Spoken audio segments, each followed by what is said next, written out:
আমার দয়াল নবী মায়ার নবী রহমাতুল লিল আলামিন নবী জিন্দা নবী কুফ থেকে এক বালতি পানি উঠাবেন। ওই ইহুদি যুবক কয়, ও মুহাম্মদ, আমি তোমাকে একটা খেজুর দিব। বাজান একটু মনোযোগ দেন, না হলে বুঝতে পারবেন না। আমার নবীজি আহলে বায়াতের জন্য আমার নবী কত কষ্ট করেছেন, উম্মতের জন্য কত কষ্ট পেয়েছেন। আমার নবীর আদর্শটা কেমন দেখেন। আমার দয়াল নবী মায়ার নবী এক বালতি, দুই বালতি, তিন বালতি, চার বালতি, পাঁচ বালতি, 6 বালতি, 7 বালতি বাজান পানি ওঠানোর পরে হঠাৎ করে আমার নবীজির হাত থেকে বালতিটা কূপের মধ্যে পড়ে গেছে। ওই ইহুদি যুবক আমার দয়াল নবীকে একটা থাপ্পড় দিয়েছে। প্রত্যেকে জবানটা খুলে কর নাউজুবিল্লাহ। এর বাজানলে আমার দয়াল নবীকে যখন থাপ্পড় দিয়েছি, আমার নবীজির চোখ বেয়ে পানি পড়ে।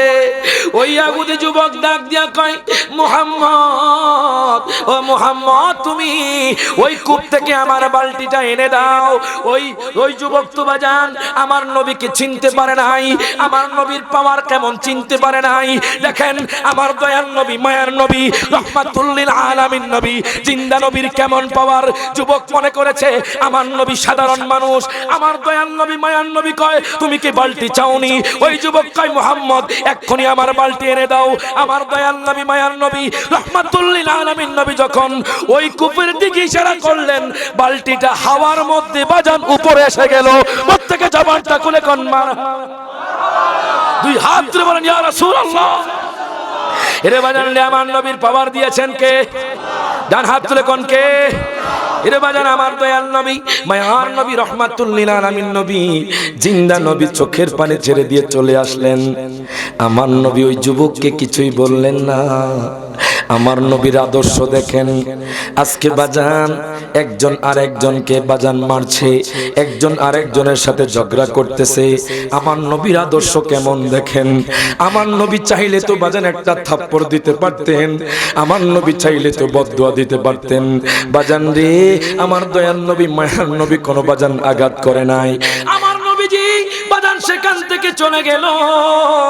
সাথে সাথে ইহুদির হাত বাজান বিষের প্রতিক্রিয়া এসে গেল। ইহুদি বলে, দুনিয়ার মানুষ রে, ও দুনিয়ার মানুষ, আমি হাতের যন্ত্রণার থাকতে পারছি না। আল্লাহু আকবার কোন। বাজান যেই ডান হাত দিয়ে আমার নবীকে থাপ্পড় দিয়েছে, ওই হাতের যন্ত্রণা থাকতে পারছে না। হায় গায় যন্ত্রণা না থাকতে পেরে তার হাতটা কেটে ফেললো। কাটার পরে এই হাতটা নিয়ে বাজান মানুষের কাছে যায়। মানুষ বলে, হাত তোমার ভালো হবে না, এটা কোনো দুনিয়াবী চিকিৎসা নয়, এটা হলো আসমানি চিকিৎসা। এখন তার স্ত্রী কয়, স্বামী আমার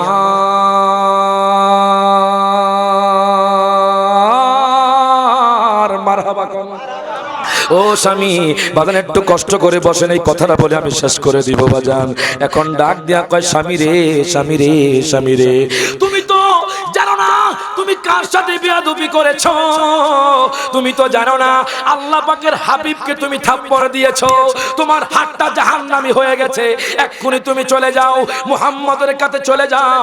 ইরে বাজান রে, ওই ইহুদি যুবক আর দেরি করলো না, আমার নবীর কাছে গেল। যাওয়ার পরে ডাক দিয়া কয়, নবী গো, নবী গো, নবী গো, ও মায়ার নবীজি, আমি আপনাকে চিনতে পারি নাই, আপনি আমাকে ক্ষমা করে দেন। আমার নবী ক্ষমা করে দিলেন। ওই লোকটা কলমা পড়ে মুসলমান হয়ে গেল। দেখেন আমার নবীর ইজ্জত আল্লাহ কত দিল। আমার দয়াল নবী হাতটা নিয়া যখন থুতু দিয়া বাজান তার হাতের সাথে কানেকশন করাইয়া দিল, সাথে সাথে তার হাতটা জোড়া লাগে গেল। প্রত্যেকে জবানটা খুলে কোন মারহাবা।